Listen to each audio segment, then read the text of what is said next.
The world's on fire. Our river's gone dry. The rich are getting richer. They've left us out here to die. Mass migration. We got no place to hide. Who's against us? Who's on our side? Are they too dumb or are they just in on it? Liars and cheaters, a red-hot grip. Ditch the gaslighting gas bag that speaks in code. He's a faker, a shaker, a pontificating pantload. In this house of mirrors, we've hit the wall before it's too late. Let's go. Come on, y'all. It's border to border and coast to coast. It's real, it's facts, and it ain't no hoax. It's Podcast by George, and it's showtime, folks.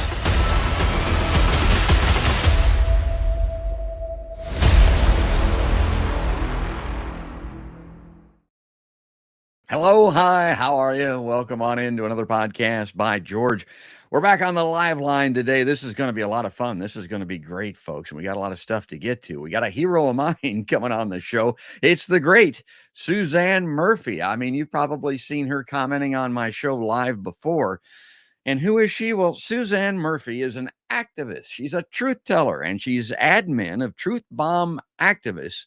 That's a private group on Facebook. Not everybody gets into that thing, folks. I'm proud to say that they took me in. But you're not going to get in there by simping for the status quo. I mean, if that's what you want to do, to get on there and bitch about Trump or bitch about Joe Biden, and talk about the duopoly, that's not what Truth Bomb activists are all about. They believe you cannot have justice without truth first. So tell the truth and you're in. They do not accept the fear, false narratives, and mysterious hysteria generated by the mainstream media. Now, Suzanne is an Assange activist, which, of course, I love, and she's a member of the Assange Defense National Steering Committee. Most recently, Suzanne was a Veterans for Peace shipmate aboard the Golden Rule sailboat sailing the Great Lakes for a nuclear-free world and a peaceful and sustainable future. Now, we're going to get into all of that, but let's go ahead and bring her in and say good morning to our good friend, Suzanne Murphy. Wow, great intro. Thank you. I'm humbled.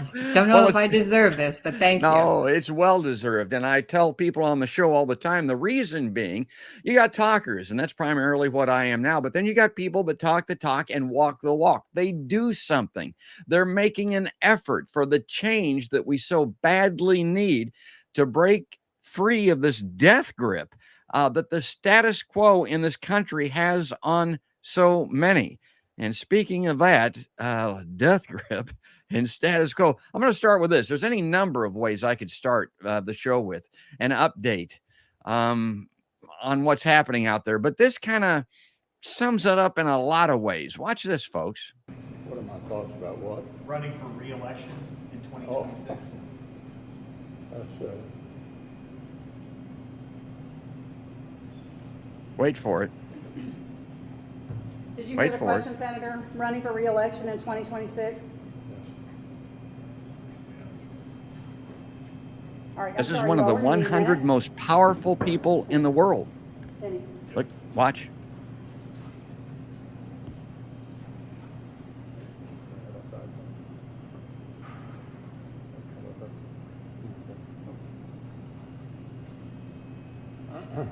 okay. Somebody else have a question? Please speak up. Yeah, speak up about 20, 30 years ago. But 20, 30 years ago, he was setting into motion the wheels of the destruction that are confronting us all now. These people are responsible for where we've gotten to, Suzanne. And I tell folks on my show all the time, how in the hell can you support this? Re-elect these people year after year. They got us here. And it ain't just Mitch McConnell. You could look at Donald Trump. Hell, he's 75 years old. But here in Iowa, we got Chuck Grassley.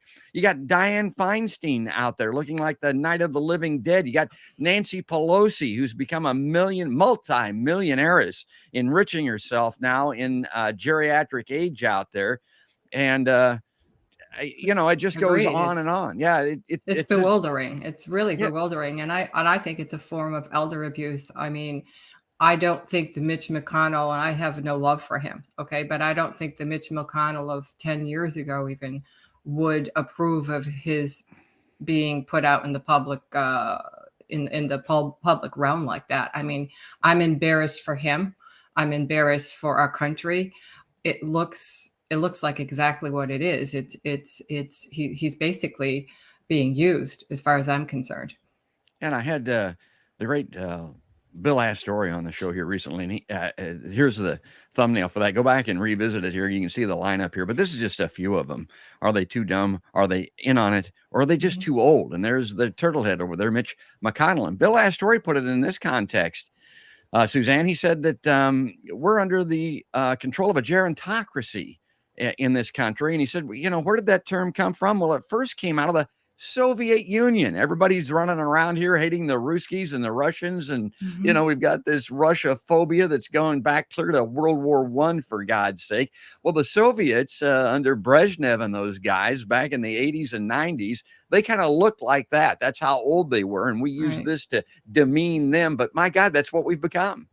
But then who's running the gerontocracy? I mean, this man looks like he was having a brain trauma seizure or something, and he did have brain trauma apparently in his accident at the airport, and he's clearly not fit to be in front of a camera, let alone lead.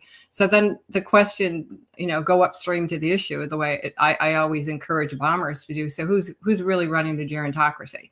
Yes. It's a faceless group of individuals. It has to be, because this man doesn't look capable of running his own affairs, let alone, fulfilling his job description. Yeah, you can dig deep into it and ferret out those responsible. But in general terms, the way that I put it is that the people supporting and promoting this and propping him up on stage almost literally are defenders of the status quo, those that have benefited from that in the past. And who does the most? Older people. I mean, they've gotten to where they're at today because of that. They want to continue it. Then you've got younger people that also are benefiting from that status quo. And man, they're everywhere. I mean, they're young, but they're in journalism, they're in politics. They want to keep this going because that's what made their mamas and their grandmamas and granddads what they were. And legacies. They want some of it too. Yes. Yep, they're legacies. And the ones that aren't legacies, I mean, drive around DC, Virginia, drive around Martha's Vineyard, down the Cape, not the Cape so much, but the wealthy shore areas. And there's a lot of new billionaires that have sprung up. Yeah. And how are we doing? That's the other thing about it. How have these folks done over the past many decades? 1/3 of the COVID deaths in this country have been attributed to a lack of health care. My God, that's 300,000 people. 63% of Americans can't afford a $500 emergency of any type. Right. And 80% of Americans live paycheck to paycheck. We have the largest prison system in the world, more than the millions and millions and billions of people that live in China. We got more people in prison in this country, the land of the free. And, 1 out of 3 of them is Black and Latino. Right. It's amazing how people don't stop and look around. And that's what the bombers do. That's why I really like what you're doing with that Facebook group. Well, we love having you in the group, and we love watching your show as well. And I've been a very big advocate of your show. And as you can tell, when I get on your streams, I have a hard time not commenting because I get very, very enthusiastic about the things that you're saying, and you nail it so often. You have really some of the best rants. So I just want to point that out. I appreciate that. Well, let's get to the subject at hand here, because and then this is probably something we got to get to right off the top, because this is very timely. This is coming up over the Labor Day weekend. It's the Golden Rule. We'll talk about what that's all about, but this is something that if you're this is in the Milwaukee area, you don't want to miss, Suzanne. Correct. Yeah. Helen Jackard and Jerry Condon and the crew. I don't exactly know the exact complement of the crew right now. I know Captain Kiko is probably still on, but there is probably a crew of 2 or 3 on the ground as well, or in port, as we say. So they'll have, as they have been having all along since I was on the boat and well before, they're going to have boat visits and tours and lectures, and there's potlucks, and it's very informative because it's not just about the vessel, the Golden Rule, which is an incredible vessel with an amazing history, but also about the Veterans for Peace. And I can't say enough about the Veterans for Peace organization. You've had one of the members, Matt Ho, on your show, Yeah, and a Matt lot. Ho, he's a great guy. So Yeah. he's very active in the Veterans for Peace as well. So I just want to Yeah. give a plug for that organization, which is the organization that's running this program. Yeah, the great Matthew Ho. We got to get him back on. He'll be on Yeah. again here very shortly. And I mentioned this stop in Milwaukee. It's part of this Great Lakes tour. And when I say Milwaukee, people that don't know their U.S. geography very well, that pretty much we're talking Chicago, because you can get in a car and drive for an hour and be in Milwaukee, folks. You can be a part of this, and that would be a great thing to do. Let me bring this up on screen to underline what Suzanne is talking about here. The VFP, the Veterans for Peace Golden Rule Project. What is it? Well, the Golden Rule is a project of Veterans for Peace. They aim to advance Veterans for Peace opposition to nuclear weapons and war, and to do so in dramatic fashion. Now, they've recovered and restored the original peace ship, the Golden Rule, that set sail in 1958 to stop nuclear weapons tests in the Marshall Islands, and which inspired the many peacemakers and peace ships that followed. So they were the precursors. They were the beginners of this. The reborn Golden Rule is sailing once more to show that nuclear abolition is possible, and that bravery and tenacity can overcome militarism. Now, if you're interested in crewing aboard the Great Loop in 2022, 23, or wish to volunteer, please fill out a crew application. I don't know if you can still do that or not, Suzanne. They're probably taking applications for future, tours or future trips right now. This trip will conclude after completing the Great Loop in Chicago, and then Golden Rule will be de-stopped, which means the mast will be taken down and her rig will be brought down, and she's going to be trailed back to her home port, which is in Humboldt, California. Oh, that's great. Well, you know what I'm telling people is, and I'll put that URL up here on shortly, you can be an honorary shipmate. That's what I would call it. You can go donate. I mean, throw a little money at them. I just did it. I mean, you'll feel good about it. You're doing the right thing, and they can, these things take money. So that's a great thing to do. Let's bring this up on screen and have you talk about this a little bit. The Great Loop here. Tell us what this is. So this basically is, I will say that it's not invented. Most sailors know about the Great Loop. It starts off in Chicago, typically, and it goes down the path that you see traced in purple, typically. But I believe what happened, and I wasn't on board at the time, they had to go down, I don't know, is it the Missouri River? I'm not quite sure. They had to go down another river because, take an alternate route, because I believe the Mississippi was not deep enough. The boat draws 5 feet. And if you have water levels that are not within a safe range, you don't want to go clam digging, as we say. You don't want to end up hitting bottom. So I believe they ended up moving to off course. And it goes down into the Gulf of Mexico, as you can see, around the tip of Florida. What's not shown here is they also did a trip to an educational trip, which is still allowed, to Cuba. And then came back and picked up the Great Loop. I wish I would have been on that trip. I would have jumped at the opportunity, but I was unavailable. So they then continue up the East Coast, and those are in my waters now. When you start going up towards Massachusetts and Connecticut, that's where I've sailed.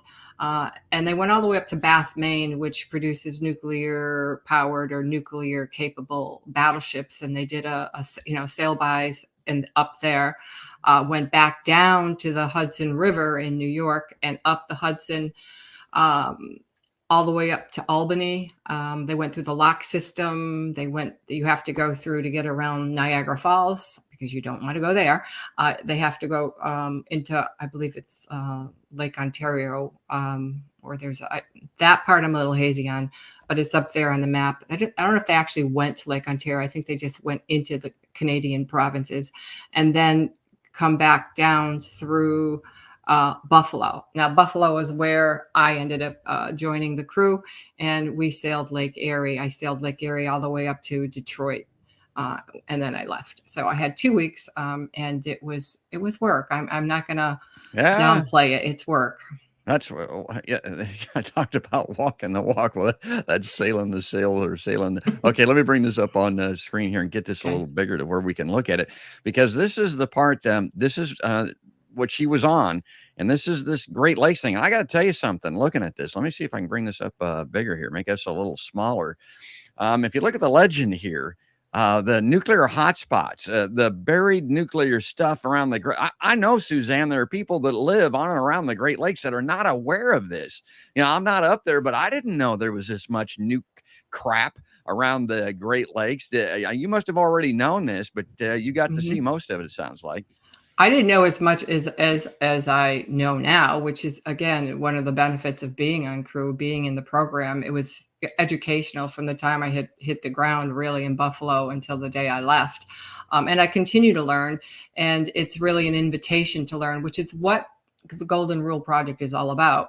It's a sailboat, it draws crowds. They're interested. They want to see this vintage boat. They want to meet the crew. It's swashbuckling, but it's educational. And the people that we met on the ground knew a lot. The ones that came out, but there were many that also were learning. So it's a wonderful opportunity. It's a real great opportunity to have people become more interested in what's happening even in their own communities as we hit each port, as we did throughout the trip. I was surprised, given that this is the largest freshwater area, mass in the world, and so much comes from drinking water and irrigation. All sorts of things flow into and out of the Great Lakes, and it is scary to think of when you look at that map and the legend, to think of what the nuclear industry has essentially done to this precious water, massive water that we have. It's an incredible resource, and it's being imperiled. Yeah, and this film clip probably illustrates it. And I'm going to play this, and then just like Mitch McConnell, when I said, "Wait for it, wait for it, wait for it," watch this film clip. I'm not a sailor, hell, I'm not even a swimmer, but this gives you a real sense for what it's like to be aboard this thing. And then wait till there's a what do you call it? An Easter egg here, something that you just wait for it. Here we go. Here, this is the.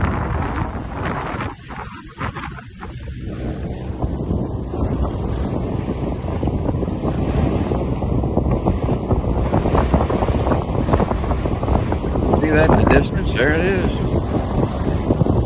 Yeah. That's the Great Lakes. Who's on the tiller there?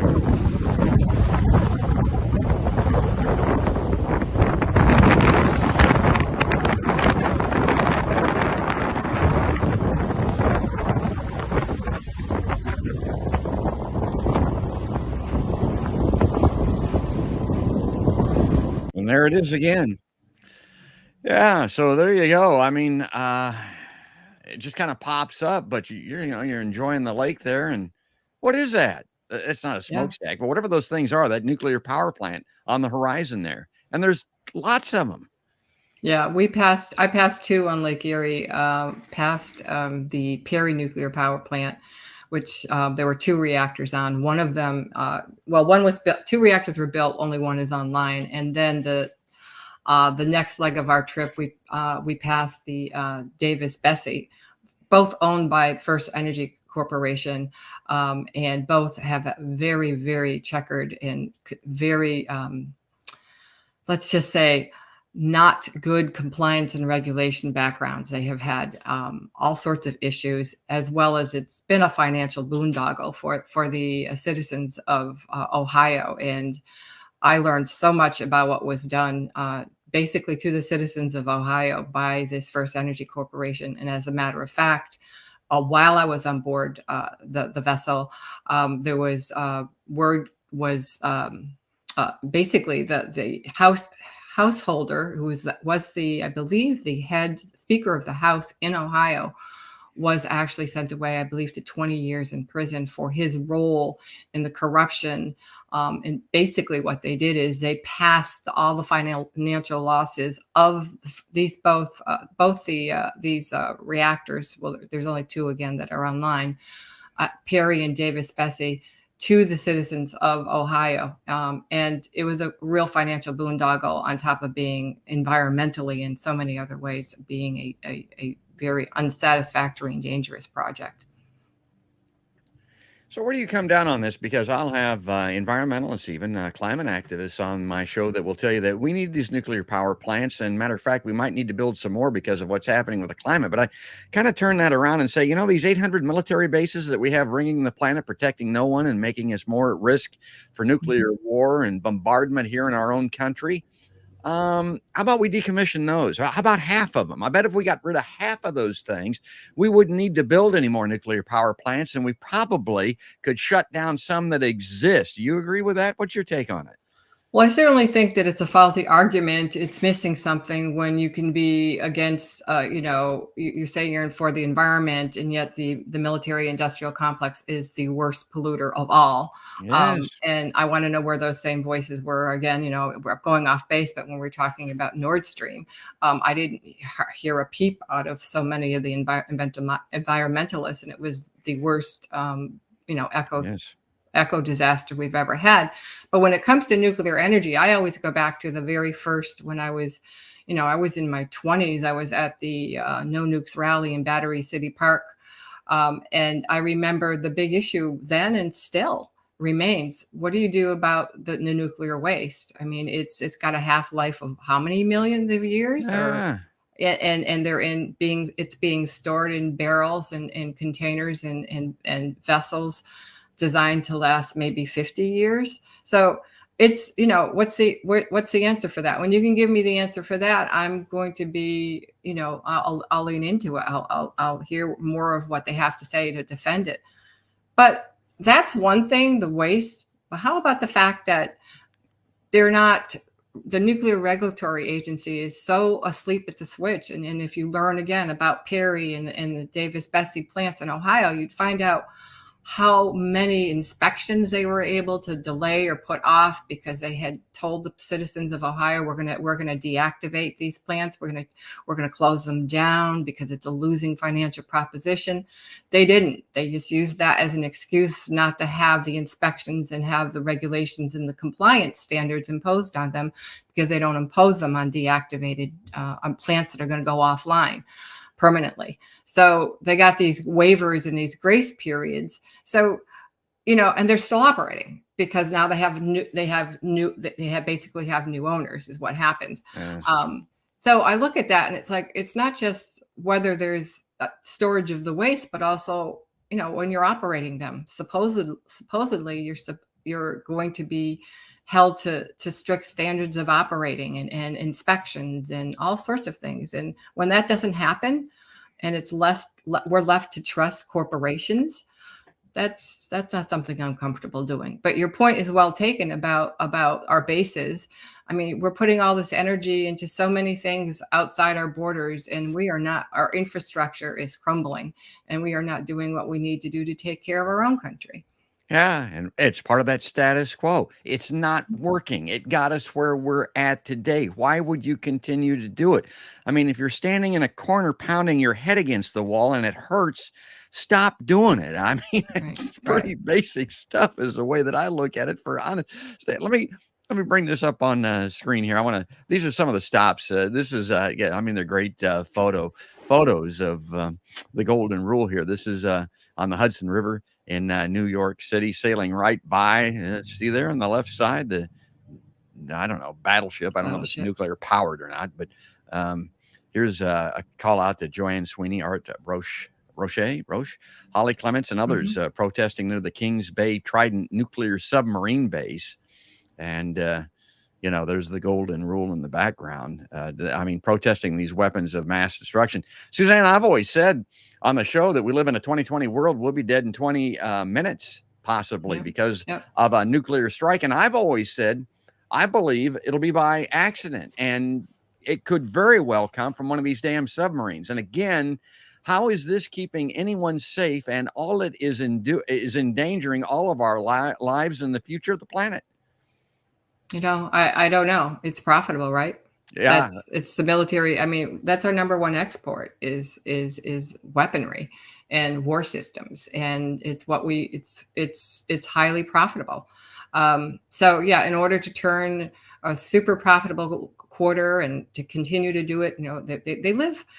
One thing I'm very aware of, coming from a corporate background, is the mentality is quarter to quarter earnings. I mean, they're not looking long term. They're looking at the next CEO getting his stock options, and retiring fat, and it's not. They're not looking at the world through the lens of how will this affect me or the community or others 30 years from now. Yeah, and it goes back to when I was a much younger man, back to the Reagan era almost. People have come to believe that these corporations are going to act in our best interest. And what I tell Mhm. people is their very charters, if they're publicly owned, if they have shareholders and stockholders, which they Right. all do, they are only there for profit. If they were to do something that sacrificed profit for concern for us to do something that would help humanity survive, for instance, hell, they'd all be fired. I There would mean, be. it's somehow, Yeah. yeah, they could be charged and imprisoned, for God's sake. They're by charter required Mhm. to do only what's profitable. Don't ever think that those people are going to do something that benefits us. That is nuts. That's Okay, let me absolutely correct. bring up a couple of things here. I just love these photos. This is the Golden Rule, welcomed by New Haven, Connecticut activists, and took several groups out to sail by electric boat in nearby Groton, manufacturer of nuclear armed submarines. I wasn't familiar with this Yeah, it's electric not far boat. from where we are down on the shore. I've actually sailed and had a submarine come up not that far away from my boat. So it's freaky. It's they're in and out of there a lot, and they're highly profitable. Again, they employ a lot of people in the community. Yeah, and they support the status quo. And that employment thing is what they will always raise the specter of. It is the fundamental, the foundation of this very country. We are arms manufacturers. As Suzanne said, that's our number one export, more than agriculture even. And we're an importer of energy and oil, mostly from these countries in the Middle East. And that is this money laundromat. I mean, that Hmm. continues to cycle in this country.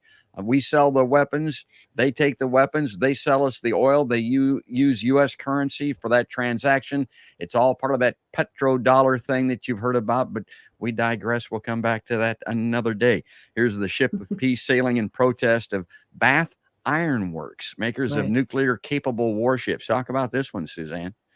Yeah, again, I wasn't on board, but Captain Bill Good and Zoe Bird were on board, I believe, and I did. Those are the two I crewed with, and it was an important stop for this vessel because Bath Iron Works produces nuclear, not so much powered, as my understand, but nuclear armed battleships, is my Oh, understanding, and again, if I drove by on land, I just happened to be up in the area on my way to Pemaquid Harbor, and I drove by, and I saw in the very front of the building, it says, "Through these gates pass the best boat builders in the world." So there's a lot of community and history, and it's part of their DNA, what they do. So that is really very much what the anti-war activists are up against with the military-industrial complex, and diversification and changing what they produce is not so much something they want to do. It's highly profitable. So it was an important stop for the vessel to go there. I believe it was the furthest point north that Golden Rule sailed. Yeah, it's who we are. We got to stop being who we are. We got to change, folks. Now, this Hmm. isn't going to last very much longer. Okay, for people that are tuning in, Suzanne Murphy. Now, she's an activist, and she's involved not only with this Golden Rule project that we've been talking about, but she's also on the Assange Defense Steering Committee. We're going to talk about Assange, but I'm going to bring this up on screen because I love this. I love old timey stuff. It's great to look at. This is a home movie of the launch of the Golden Rule back in 1958. I'm going to play this, Suzanne. Suzanne. I'm going to open up our mics and just have you talk about the golden rule and kind of end this segment for us, talking about that part of the show before we turn to Assange. But here comes this film clip, and like I said, I'll make sure your mic's open. Okay, this is, I believe, the first captain of the vessel. The great history behind it. Former Lieutenant Commander Albert Bigelow. He's the one that really started, him and his crew of, I think, 4 men, started the whole Golden Rule project. And it was an activism project. He was a lieutenant commander in the United States Navy, 33-year vet. He was 1 week. This is about putting it on the line. 1 week away from taking a full retirement, his pension, and he quit in protest and did this instead. So you want to talk about walking the walk or talking the talk or sailing the sail. This man really put it all in. Perhaps I don't know. It's been speculated. Perhaps he is a man of means, but it doesn't matter. Men of means who do the right things are no less important. In fact, Yes. more important, because they have the ability to do what he did. So they sailed this vessel. I'm just enjoying looking at her after being on her. They sailed this vessel, or attempted to sail her to the Marshall Islands to intervene on the nuclear testing, and were apprehended and were thrown in jail. And the trial became a big public relations nightmare for the United States. And eventually they were released. And in fact, the actions taken by Bigelow and his very brave crew, and also the crew of the Phoenix, which is featured in another film that did a lot, was the sister ship to this vessel. They were released. Charges were, I believe they were dropped entirely. Yes. And what happened was this prompted the 1963 U.S. nuclear test ban treaty, which was signed by JFK. And so it's a great story of success, that you can do things, you can push back, you can use public sentiment. And not only can you, but you really should, if you can. It's great to look at that, and great to have you tell that story. When I look at this old timey stuff, I'm always struck by how thin people were back then. Now, a lot of people smoked, and maybe that had something to do with it. But look at the young people; they weren't smoking; they were just thin. Again, the status quo, folks. They've poisoned you. They've filled you with this crap that's responsible for us looking like. I tell people, everybody in America looks like somebody stuck an air hose up their ass and turned it on. That's literally what we look like in photography and video today. And it's because of this status quo system. Why, again, would you continue to support or promote someone that literally, or something that literally has been poisoning us? And it's evidenced by that old-timey home movie film clip. Well, that was great. All right, we're running out of time here. We just got we're about more than half over the show here. Let's bring this up on screen. It's kind of our introduction here. I wanted to, because I talk about Assange on my show all the time, and this has been on Facebook and probably on Truth Bomb activists. Suzanne has seen this, but I hear a couple of criticisms that just continue, and it has to do with Assange not being a journalist. Well, this is the Julian Assange and WikiLeaks awards list, probably just part of it. And look down this list, man. We're talking about The Economist, Time Magazine, the People's Choice Award, all of these various and sundry awards, and all these journalists, the mainstream journalists that kind of play dumb about Assange. Why are they playing dumb about? Look at this list. Are you a music fan? Do you like the Beatles? Look down this list if you can see it. Yoko Ono.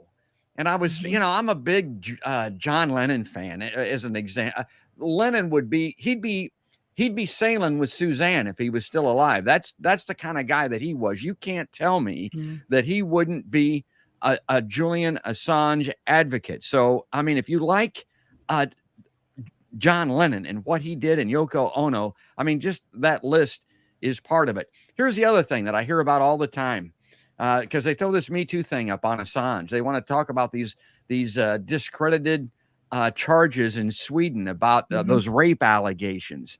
And these Women Against Rape signed a letter and sent it in support of Assange. They don't believe any of that crap. That's simply a smear. It was a nothing burger. It was a classic Yes. smear. I mean, it's how often do you see that? You see that very often when they can't attack you or really discredit you, especially if you're using their own source documents. They're going to come after you personally. And I mean, let's face it, they have come after Julian Assange personally, and so many others, John Kiriakou and so many others. That it doesn't really bear a lot of credibility anymore. I mean, I am not seeing so much this being brought up. I think because it's run its course, it's not as effective anymore. And even, the Me Tooers aren't really speaking to this anymore. I'm not seeing it, but perhaps it's still out there, but they're certainly trying to discredit Julian as a bona fide journalist, and that's laughable. I mean, it's really laughable. You look at the list that you put up. He's a journalist in the purest form, in my opinion.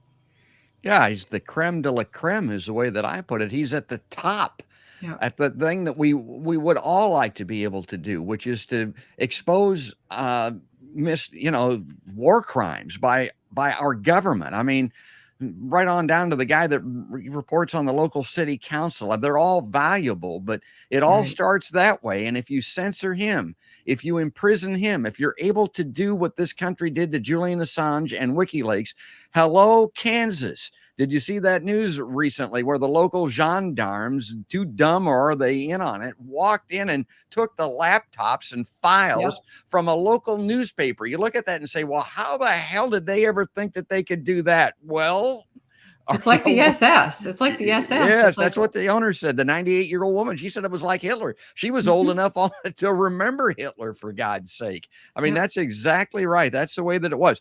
Okay, I want to again, and I just wanted to bring that up because I do hear that argument once in a while. When you wrestle people down on Assange, they'll throw this thing up at the very end, which is, well, he should come to the United States and stand trial for rape or something. It's just stupid. Well, okay, let's bring this up on screen because Suzanne has been outspoken about this. There's some hope.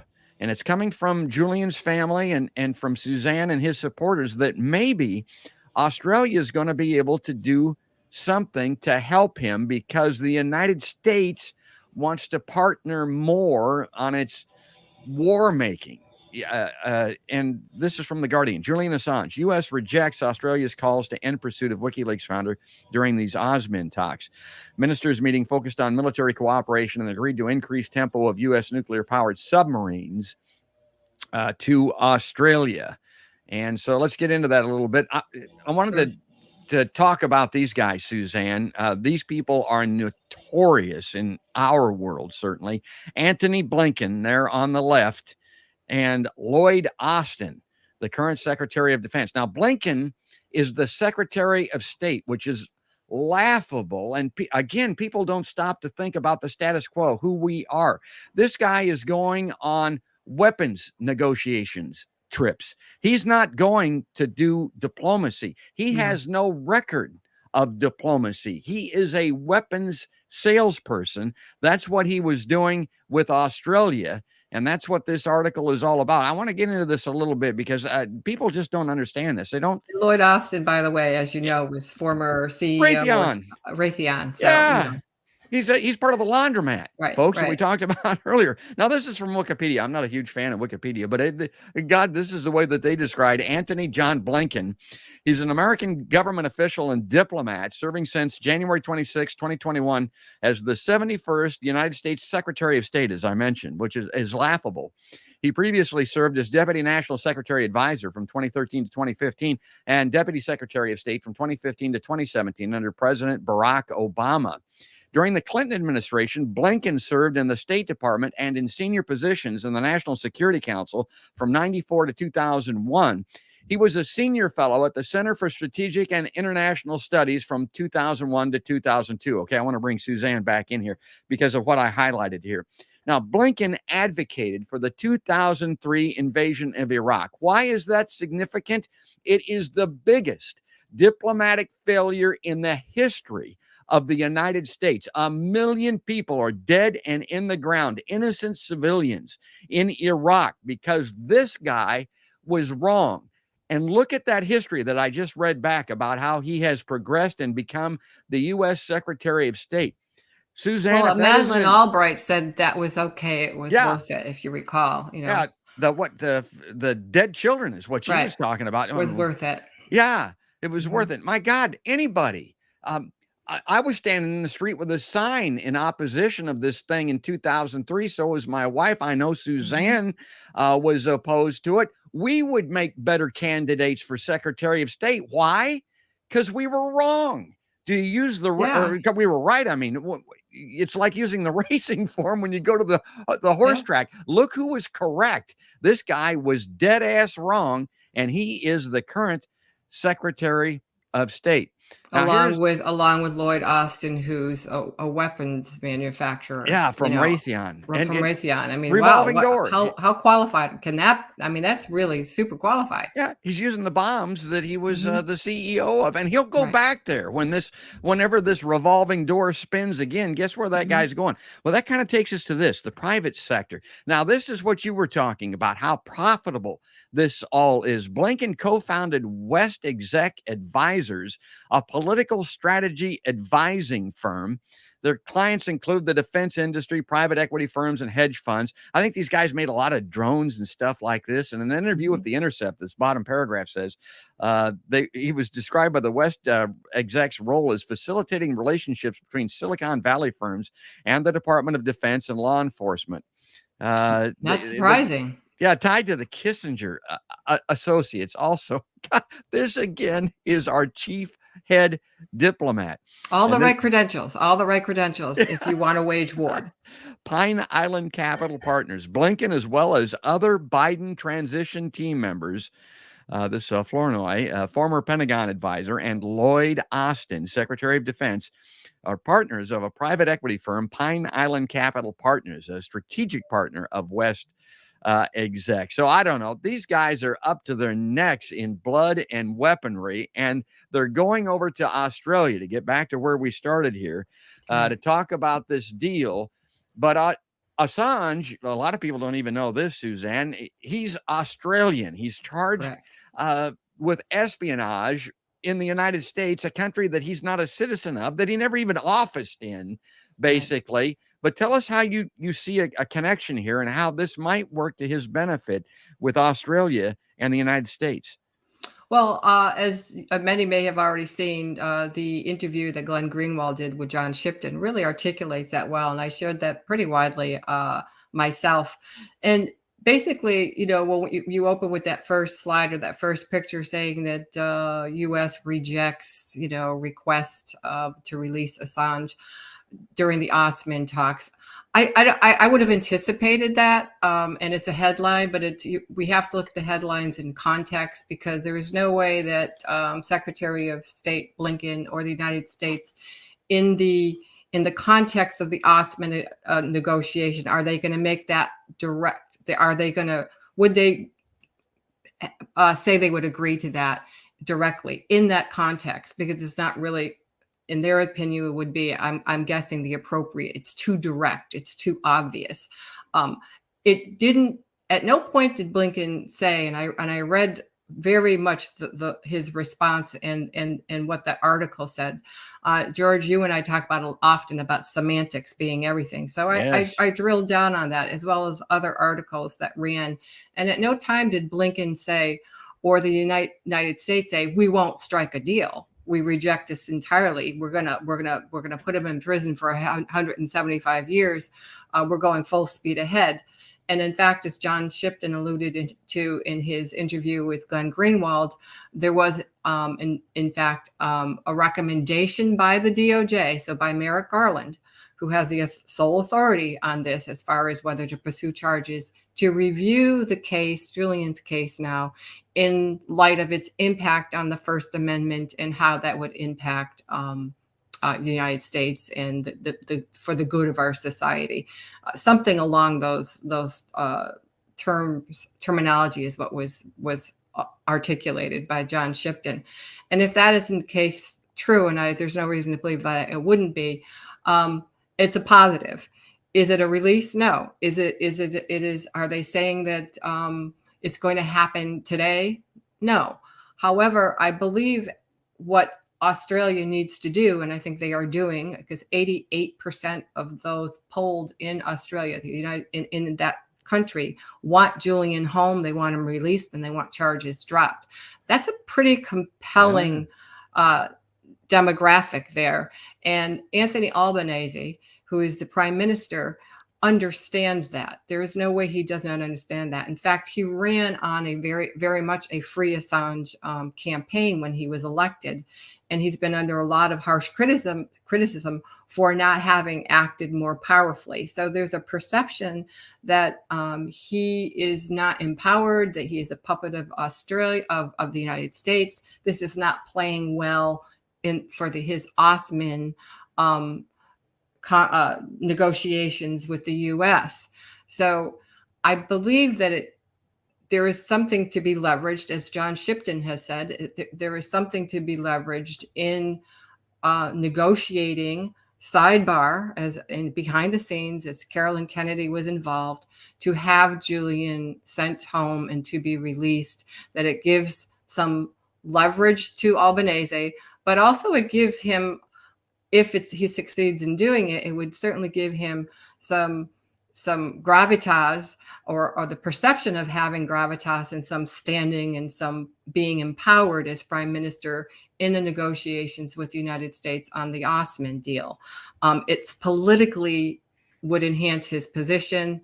And United States, I think, is a little bit, in my opinion, is throw us in that briar patch. They're going to put up a little bit of a, I don't know, this was a very serious crime. Yeah. But I think they want out just as much as, well, certainly not as much as Julian, but just as much as Albanese wants out. They want a way to extricate themselves from this. This was, again, he was indicted and charged by the Trump administration. And a lot of people don't want to remember that, but he was. And so granted, it's Biden's DOJ now that is continuing to move forward with the case, but it's not a good look for Biden. It's not going to be a good look during his reelection. Exactly. If he continues. So I don't see the political elements supportive of continuing with this charade case, because it really is legally, it's a terrible case for the United States. Politically, it's a real black eye if they continue. So I'd like to think that the United States feels that they have gotten their pound of flesh. They have certainly had a chilling effect on our journalists, the real journalists. The left. So, yeah. Well, and you raise an excellent point there. Brer Rabbit, don't throw me in the briar patch. Maybe that's what they're, God, I hope that's the case. That's what they would want, because Biden is so weak. And because of Robert Kennedy Jr. and Cornel West and those people taking away some support that he desperately needs, how he might try to regain some of that would be to free Assange. It's something that Biden can do himself individually with a stroke of a pen almost, that does not require congressional approval or a parliamentarian or anything like that. He could do it. Wouldn't that be a great thing? I wanted to bring this up on screen because this talks to what Suzanne was mentioning there with these words and how every word means something, as I talk about on my show. Now, you'll hear anytime somebody in the State Department or at the top levels of U.S. government are questioned about Assange, they say this. It's rote. This is what they come up with. The U.S. Secretary of State, Anthony Blinken, pushed back at the Australian government's calls to end the pursuit of Julian Assange, insisting that the WikiLeaks founder, this highlighting is mine, is alleged, don't forget, it's only alleged, to have risked very serious harm. The hell is that? To our national security. I mean, they got nothing. So this again goes to what Suzanne was talking about. This maybe is something they'd like to get away from. It's worse than nothing, because they have on record, I believe, an affidavit or testimony in the Spanish court, which was a separate case, against UC Global, the security firm that was providing the security services, quote unquote, to the Ecuadorian embassy. They were infiltrated by the CIA. And in the criminal trial that went forward in Spain, they basically admitted on record that nobody was harmed. So their own testimony, their own information can be and will be used against them when they bring this case, if they are successful in bringing this case to the federal court in Virginia. So the more you look at the case, it's a legal case where the more you look at the case, the worse it looks. Yeah. It's fraying on so many levels. And they know that. They have to know that as much or more than we do. The public knows. So Biden would be really missing a wonderful opportunity to set some things straight and to campaign on that. Even I'm not saying that I necessarily would support him on other issues, but I'll tell you what, it would be quieting a lot of his detractors who say that, he's all about abusing his power. The Trumpers are saying that he's all about, surveillance and CIA and all that. I'm not saying that he's changed his colors or his party has, or either one of both parties would, but it would certainly give him some talking points at the very least. Yeah, it would help him with voters. It would help him with that constituency that I talked about. Wouldn't hurt him with voters. There's nobody that I wouldn't vote for Biden if he freed Assange. There's nobody like that. But you've kind of scraped the underbelly again, Suzanne. Who would object to this? What's moving around behind the scenes? What's behind the curtain?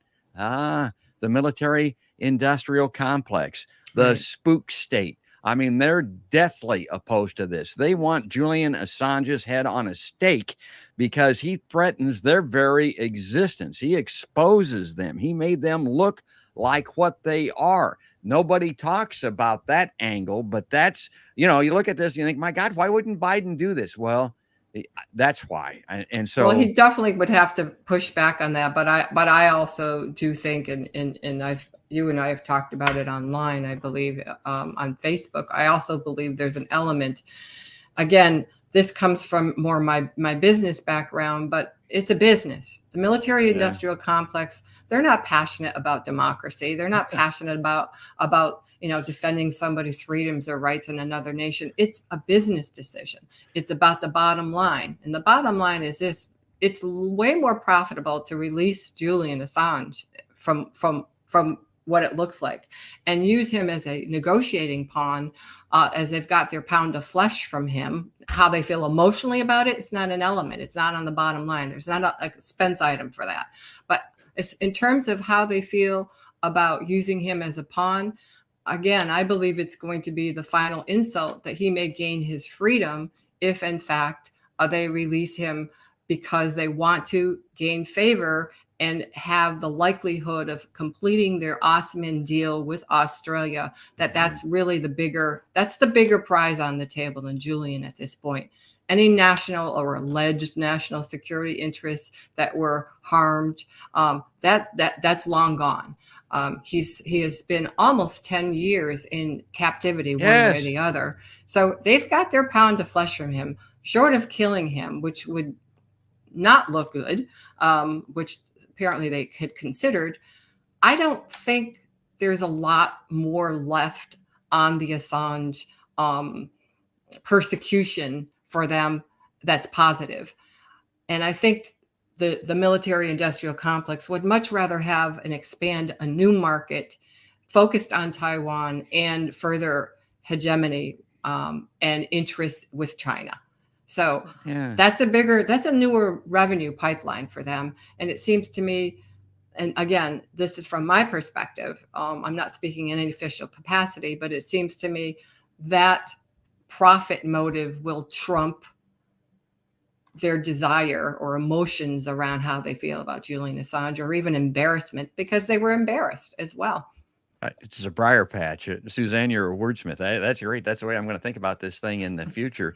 And yet, I don't want to expand nuclear submarines, but that's not the point. That deal's going to get done. That's going to get made anyway. So why not get Assange freed? Let me look at this last paragraph here and see if there's something that I want to do. Okay, it's these weasel words in the U.S. position on this. U.S. concerns Hmm. about Assange's alleged role in one of the largest compromises of classified information. My God, you're going to hold a guy for 10 years and kill him, as Suzanne says, over, paper and Over the proof. journalism. Yeah, over journalism, and the proof is in the pudding. Not only do they admit that no one's been harmed, but common sense would tell you this. That stuff was released 10 years ago, and Hmm. nobody's been harmed. The proof is there. So again, a great reason to have him get out of there. Okay, talk about this here. This is something that you are very knowledgeable about just recently. This is Yes. walking the walk, Suzanne. Yeah, it was a lovely event. We enjoyed doing it. It was short but sweet. It was in Stamford, Connecticut, and on Twitter it's getting a lot of mileage. So I think we have like over 7,000 views and a ton of retweets and likes. Letting Julian and letting the public know that Connecticut, which is the group that I founded recently within the last year, the Connecticut Assange Defense for Connecticut group is alive and well and active, and the citizens in Connecticut are. I was surprised. It was the response has been at every single action we've had has been not even. So I expected maybe lukewarm. They didn't know, but apparently are quite informed, the public, because we were getting beeps and honks and people stopping their car and taking pictures and doing videos at this event. But also we had a highway overpass banner drop event on, I think it was August 3rd, July 3rd, Julian's birthday. And the response has been very, very enthusiastic. So the good news is the good news. And that's what I think as activists, we need to remember. We are not, pushing against windmills. This is not in vain. It's not for me, it's certainly not a social exercise. There are a lot of other things I could be doing, and I hope to be not doing this a month, a week, a year from now. But people are becoming educated, and it's through continuing to push this out into the public sphere, to keep it alive as a discussion, and having a presence on social media, and listening to and learning about this case and the threat it is to our democracy. They are trying to criminalize truth itself, and we all have a stake in this. So it's very encouraging to see when you get out there. And that's one of the reasons I encourage people to get out there. It's not just for Julian Assange, but it's for the importance of this case. But they will also find that what I have experienced, and so many of our activists have experienced, is when you're out there and you're doing the work on the ground and you're getting that feedback and you're getting people interested, it's very energizing. And it really is a catalyst for you to continue. It's really its own reward when you start to realize, well, people give a darn about this. They were stopping and saying, thank you so much for doing this. Thank you for this action. We really appreciate it. Complete strangers. Yeah, and here's another little bitty thing too. I talked about how in 2003 we were out on the street protesting that Iraq war. We were proven correct. That's always a cool thing too. Yeah. I mean, let's get Assange out of prison and then be able to stand back and thump our chests a little bit and say, yeah, see, we were right. We were correct. Be on the correct side of history. Read the racing form of history, for God's sake. And let's do something that's a winner, because if we don't, I mean, it's going to be game over here with climate, war, and healthcare, which is what I talk about on the show all the time. And we're here on the top of the hour, running out of time, Suzanne. I just want to give you the last word because you deserve it. You know what? Hearing you talk, I'm thinking about the Truth Bomb activists, the Facebook page that you do. I'm thinking about the Golden Rule. I'm thinking about the steering committee for the Assange Defense Action. All of these things are kind of interconnected. They're connected by truth. Maybe you can talk about that a little bit and toot your horn a little bit about how people can become a part of this. I've had the URL up and I'll put that up again for the Golden Rule here as we close the show. Okay, thank you. I do want to thank, just real quick, I want to thank the people on the ground when we were talking about Golden Rule, the people that made that happen as well, the people in the communities. I met so many people, but I got a lot of special help from some those on the ground. And one of them is actually one of our bomber members, and that is Mike Murphy and his wife Renee in Cleveland. They took really good care of me. They took care of me when I was in Sandusky. Also a family, Peggy and Steve Masternack in Ohio, Toledo, Ohio, and then a wonderful woman by the name of Laura Dewey. Again, all members of the in Detroit, all members of the Veterans for Peace. Again, they put it put it out there as well. They put their time and their resources, and they opened up their homes to the crew. So I want to say thank you because they were wonderful. And also for my crew member, Bill Good and Captain Bill Good and my shipmate, Zoe Bird. It was a wonderful experience. So as far as a TBA, Truth Bomb Activist is concerned, I was a founder along with our other admins, and it's a group that we formed.